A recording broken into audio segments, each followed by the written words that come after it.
Nestlé is one of the largest food and beverage companies in the world, with operations in more than 190 countries. Despite its status as a corporate giant, Nestlé has been the subject of controversy and criticism for many years due to a range of disturbing truths and darkest secrets. Exploitation of natural resources.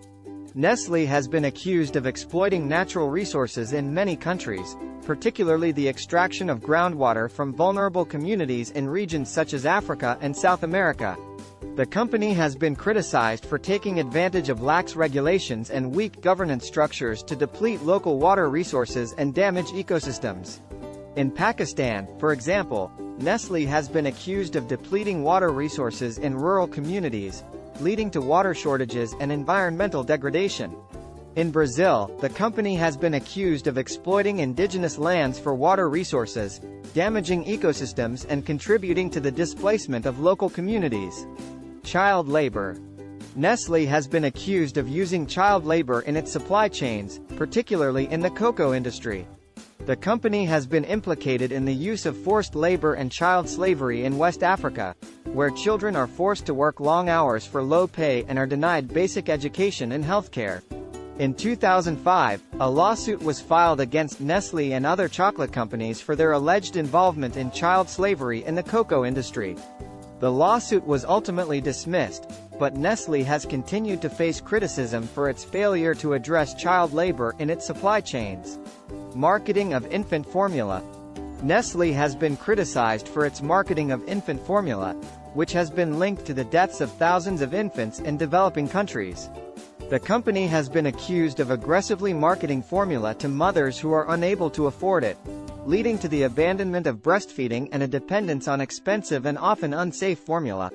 In the 1970s, Nestlé was at the center of a major controversy over its marketing practices, which were seen as contributing to the deaths of infants in developing countries. The company was accused of violating the World Health Organization's International Code of Marketing of Breast Milk Substitutes, which seeks to promote and protect breastfeeding. Despite ongoing criticism, Nestlé has continued to market infant formula aggressively in developing countries. Environmental destruction. Nestlé has been accused of contributing to environmental destruction through its production and packaging practices. The company has been criticized for using excessive amounts of plastic in its packaging, which contributes to the global plastic pollution crisis, as well as for its use of palm oil, which has been linked to deforestation and the destruction of endangered species habitats.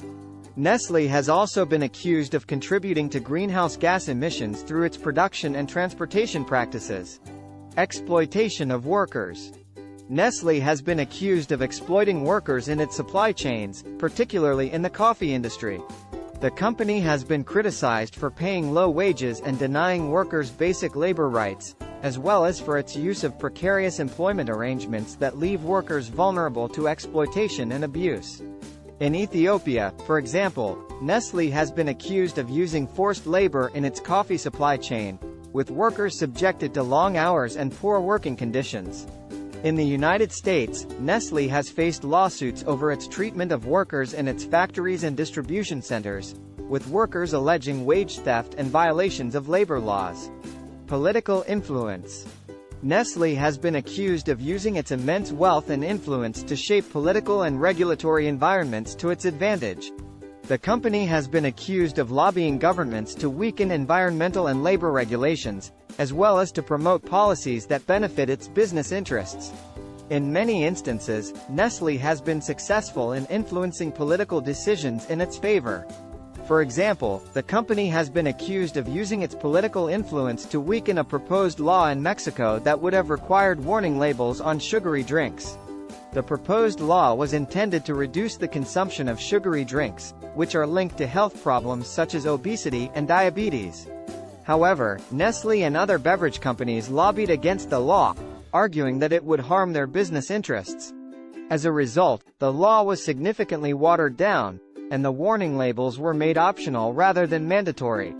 Nestlé has also been accused of lobbying against a proposed soda tax in the United States, which would have raised the price of sugary drinks and reduced their consumption. The company and other beverage manufacturers argued that the tax would be unfair to consumers and would harm the economy. Although the proposed tax was supported by public health advocates and some politicians, it was ultimately defeated due to strong opposition from the beverage industry. In addition to lobbying governments, Nestlé has also been accused of using its wealth and influence to fund political campaigns and organizations that support its business interests. For example, the company has donated millions of dollars to political campaigns in the United States, including to candidates who have opposed environmental and labor regulations. Overall, Nestlé's political influence has been a significant source of controversy and criticism, with many people arguing that the company's actions undermine democracy and the public interest. Critics argue that Nestlé's lobbying efforts have contributed to weakened environmental and labor regulations, as well as to policies that prioritize corporate profits over public health and the environment. In conclusion, Nestlé has a long and controversial history, with many accusations of unethical and even illegal practices, such as exploiting developing countries, promoting the use of child labor, and contributing to environmental degradation. The company has also been accused of using its wealth and influence to shape political and regulatory environments to its advantage, often at the expense of public health and the environment. While Nestlé has made some efforts to address these issues in recent years, many critics argue that the company needs to do much more to ensure that its operations are sustainable, ethical, and in the public interest. Thanks for watching, and please subscribe to the channel.